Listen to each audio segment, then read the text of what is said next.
Rapid advancements in artificial intelligence are influencing global power dynamics in ways that are reshaping the investment landscape. Artificial intelligence, or AI, has become this driving multidimensional force in the geopolitical landscape. And nowhere is that clearer than in the technology competition between the U.S. and China. So how are these AI developments impacting geopolitics? And what does this mean for investors? I think we're entering a period we're going to likely to see more reversal, more contrarian movements. It could be a big news for a day and then things start to revert as a more of a prevalent behavior in the market. Welcome to The Bid, where we break down what's happening in the markets and explore the forces changing the economy and finance. I'm Oscar Polito. Joining me are Catherine Kress, head of geopolitical research, and Jeff Shen, co-head of systematic equities at BlackRock. They'll help us understand the current themes driving the intersection of AI and geopolitics, how the broader technology and AI race is evolving, and the broader implications of the shifting U.S. policy landscape on active management opportunities. Catherine and Jeff, welcome back to The Bid. Oscar, it's great to be back in the studio with you. Great to come back, Oscar. And I say welcome back. It's been very recently that we've had both of you on, but we needed both of you back on because we want to talk about two of the mega forces. We want to talk about geopolitics and AI. And these have been topics that both of you have joined us on the podcast to talk about.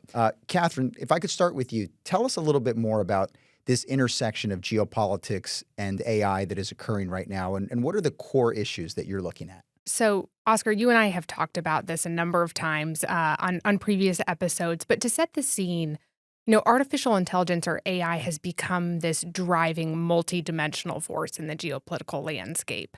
It's at the white hot center of global geopolitical competition, and nowhere is that clearer than in the technology competition between the U.S. and China.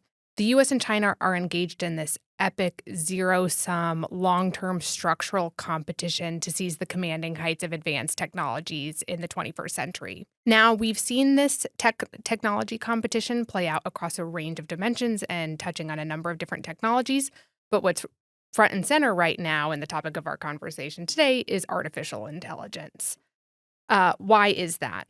First, there's a strong belief, both in the U.S. and China, as well as in many other countries in the world, that AI will bring tremendous economic advantage to whichever country that leads in it. But second, there's also a belief that AI will spark a revolution in military affairs, and we're only at the front end of this.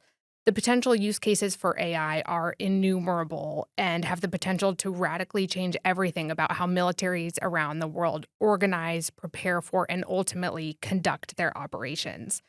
AI can assist with everything from planning, maintenance, budgeting, decision-making, information gathering, intelligence, targeting, autonomous weapon systems, drone submersibles, you name it.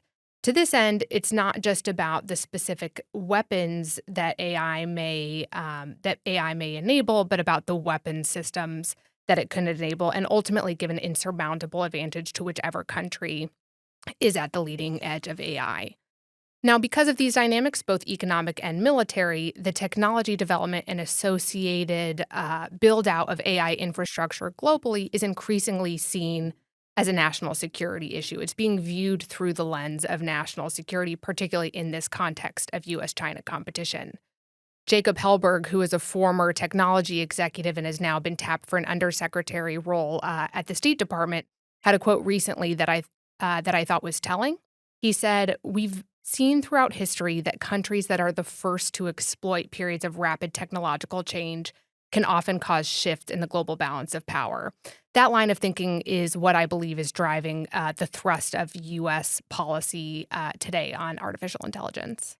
Right. And when we've talked about AI in the past, I feel like we've talked about the impact on consumers. We've talked about how companies are adapting AI. But what you're pointing out is that it's governments, it's countries that are now thinking about how AI is going to influence the policy decisions that they take and how they're interacting with each other. The last time we had you on, you talked about tariffs and trade policy and how the Trump administration is enacting some of these and the things that they're doing as they've been coming into office. What has been the Trump administration approach to technology? Sure. And on your first point, I think what's interesting is that with artificial intelligence, unlike previous technological breakthroughs, including GPS, and other technologies, artificial intelligence has really been driven by the private sector. It's not a government-led initiative. So right now what we're seeing is governments around the world trying to kind of race and keep up to get this leading edge, to figure out what is the best way to both incentivize the development of artificial intelligence, but as well as kind of regulate its use, control its dispersion around the world. And so it's kind of an interesting balance that we're seeing between the public and private sectors. But on your question specifically, as I said, the economic and national security concerns around AI are front and center in the U.S. policy approach, and we see this across a range of areas. So, under former President Biden, the U.S. pursued this comprehensive effort, which included export controls, targeted investment restrictions, government funding, and other measures to protect and extend the U.S. lead in advanced technologies. And the key competitive steps the administration took were to deny China access to, as well as the ability to indigenously make the highest end semiconductors, which the U.S. Saw as having military applications. What's interesting is these security concerns were front and center for former President Biden through to the last days of the administration. And in fact, one of the Biden administration's final acts on security was releasing what's called the interim final rule on artificial intelligence diffusion. The rule was a bold set of steps that was intended to, one, maintain U.S. leadership on AI, and two, ensure that U.S., not Chinese, technology powers global AI development. In the words of Jake Sullivan and others, the goal was to make sure that the world's AI runs on American rails. Now, the diffusion rule sought to achieve these objectives by defining each country's access to advanced AI chips, keeping as much AI infrastructure in the U.S. as possible, providing clarity to U.S. allies and partners how they could partner with the U.S. on the global AI build-out. And it sought to execute on this policy largely through companies, mostly U.S. companies, that the U.S. designates as validated end users. Now, beyond these overarching goals, the rule intended to do things like prevent the theft and diversion of AI chips, limit chip diversion, ensure that countries of concern were limited in their ability to develop frontier models and capabilities, maintain restrictions on arm-embargoed countries like China and Russia, all while enabling the controlled diffusion of AI technology around the world. Now, I focus on this rule. It's received kind of significant pushback. It's been the subject of some controversy, but implementation now falls to Trump. It has a 120-day comment period. Trump is going to have to decide whether he keeps these rules, whether he scraps them entirely, or whether he adjusts them in some way. Our expectation is that he will almost certainly look to make his own mark, and some reports suggest that he may even look to make the rules more restrictive. President Trump, like former President Biden, sees AI as economically and strategically important, and he says Washington must be at the forefront and that the U.S. has to take the lead over China going forward. So bottom line, there's going to be a continued sharp focus on AI leadership in the U.S. policy approach going forward. And so, Jeff, maybe to bring you into the discussion, it sounds like there are some policy decisions that we have to wait on over the course of the next couple of months.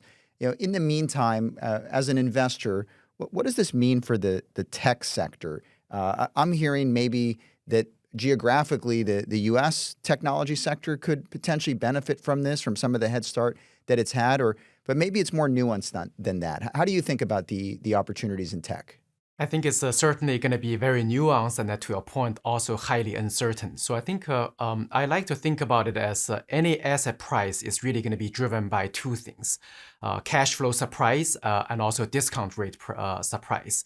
And I think on the cash flow surprise front, I think it's actually pretty important to think about how artificial intelligence is going to impact the profit and also the revenue of a particular company. A lot of things are evolving and changing to some of the things that Catherine talked about.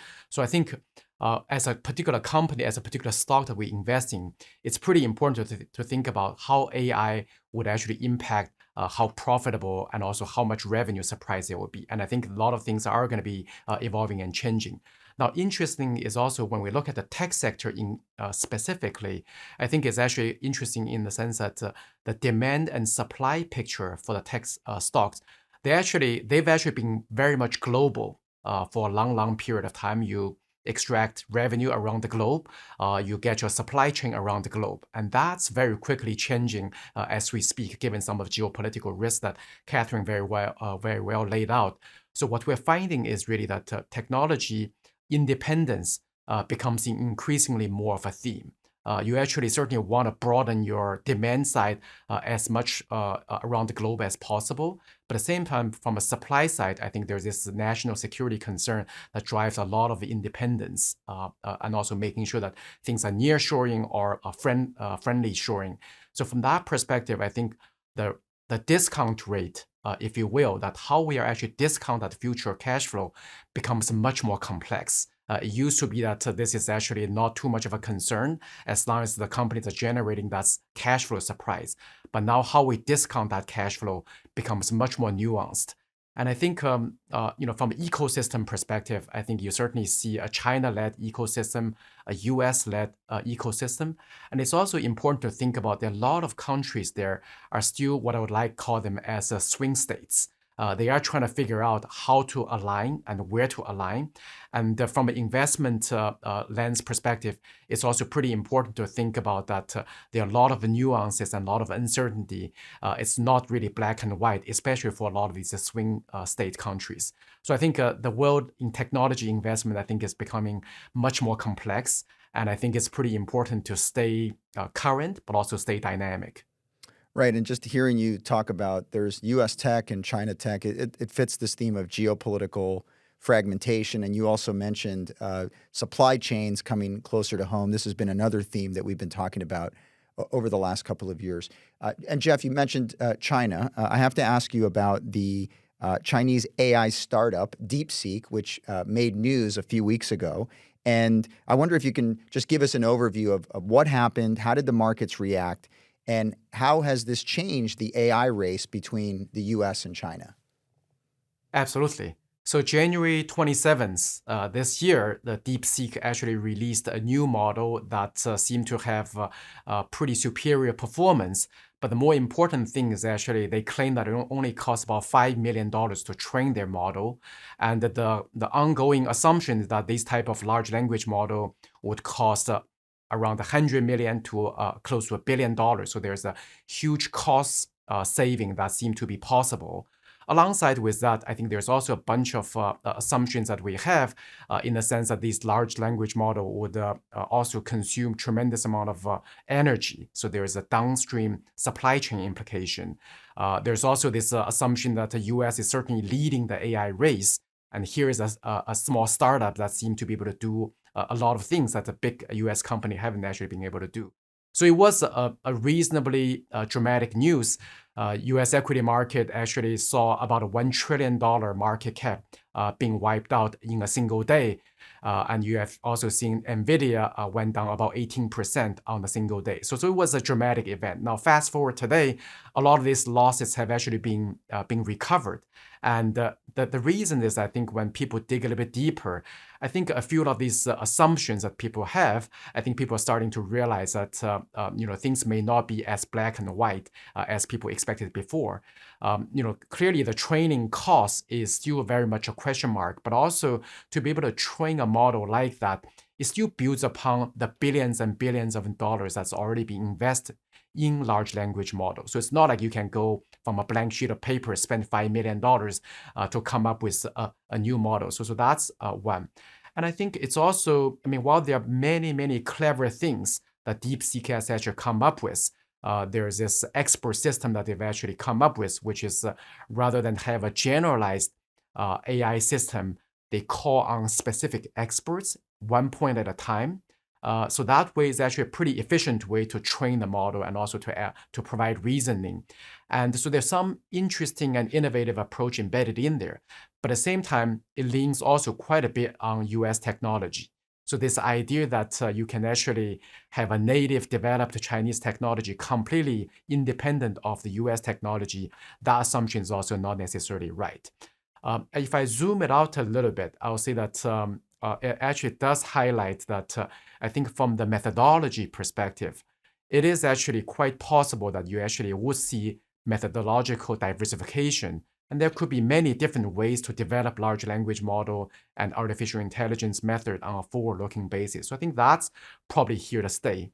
The reliance on hardware, where some of the chip companies, especially in the US, certainly have a very strong positioning, that's probably more likely to last on a forward-looking basis.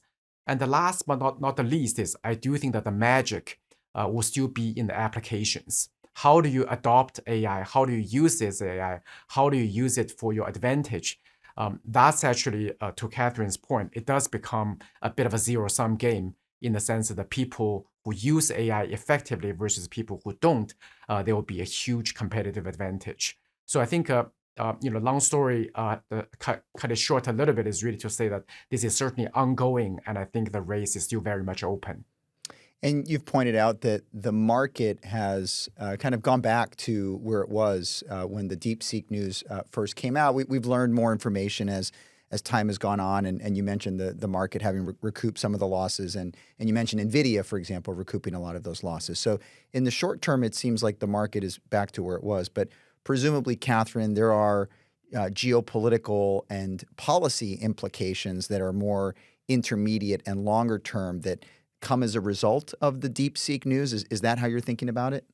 Yeah, absolutely. I mean, the DeepSeek developments raised important economic and geopolitical questions. Economic questions that Jeff touched on around how capital intensive is the AI model really, and then geopolitical questions specifically around the U.S. policy approach, especially when it comes to export controls. Now, it's worth noting that there had been some concerns building for some time around the effectiveness of the U.S. approach, with people highlighting a number of issues like outright evasion, tech evolution and workarounds, indigenous innovation. This is one of the reasons why we saw, I think, so many steps from the Biden administration on semiconductor export controls, because each next step was an effort to tighten the controls, identify loopholes, fill gaps in the system. Now, I will say, though, DeepSeek sparked significant questions around these issues. The overwhelming response, as Jeff noted, from hyperscalers, from investors, and importantly from policymakers, has really been to double down. And I think what we're going to find is that the post-DeepSeek world looks a lot like the pre-DeepSeek world, but now with a much clearer competitor to the U.S. kind of AI ecosystem. So from a policy perspective, Trump, as I noted, is sharply focused on maintaining U.S. leadership in AI. He called the DeepSeek developments a wake-up call. He said that the U.S. needs to be laser-focused on competing to win. And this is an area of continuity between the Biden administration and the Trump administration. So going forward, I expect a raft of policy measures intended to do a number of things. One, incentivize and enable the AI infrastructure build-out in the U.S. on U.S. soil, including by easing permitting for AI data centers, expanding energy production, loosening restrictions on AI safety and security. President Trump is surrounded by many members of the accelerationist wing of the AI movement who generally believe that any form of restriction or regulation is stifling to AI innovation and development. But then, two, there will also be an effort to regulate AI development and infrastructure abroad by imposing export controls, tariffs, and other measures. Just the other day, we saw President Trump announce that he expects potentially around April 2nd to announce 25% or higher tariffs on semiconductor imports to the United States. And the goal here is really to kind of reshore semiconductor production in the United States. Vice President J.D. Vance gave a speech in Paris the other week that I thought was telling. And in it, he said, the United States of America is the leader in AI, and our administration intends to keep it that way.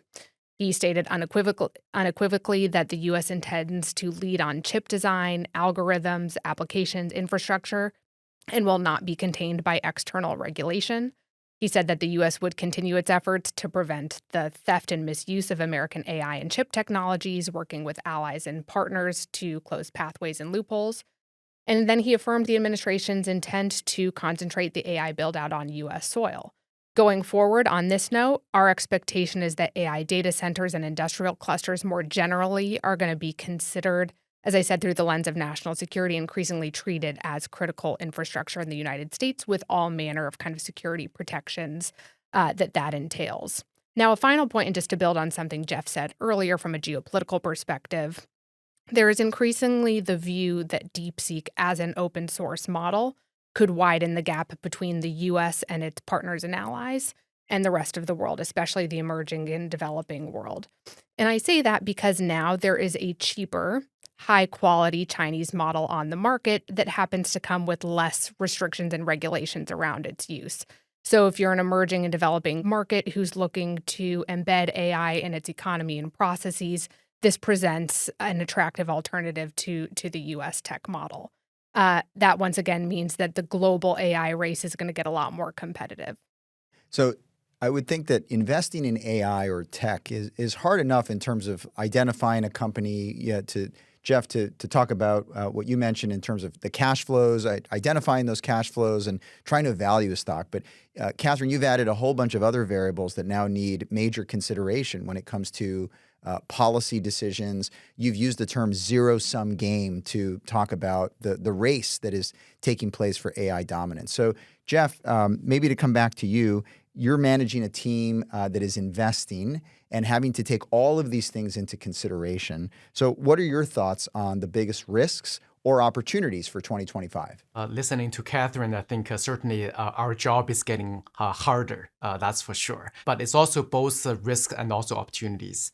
I think the first point that I want to make is actually, I think the sense that a country as a unit of analysis is becoming more and more important. I think historically for a while, given the globalization trend, I think that this idea of thinking about country as a strong unit of analysis was getting weaker and weaker. But I think we're reverting back that we really need to think about a particular government's policy, the national security concerns that Catherine very nicely laid out, and also just to really think about foreign currency, for example, also as a transmission mechanism to either amplify or dampening some of these policies. So I think country as a unit of analysis is becoming more and more important. The second one here is maybe we've actually been living in a world where the trending insights or the major trends have actually been continuing for a while.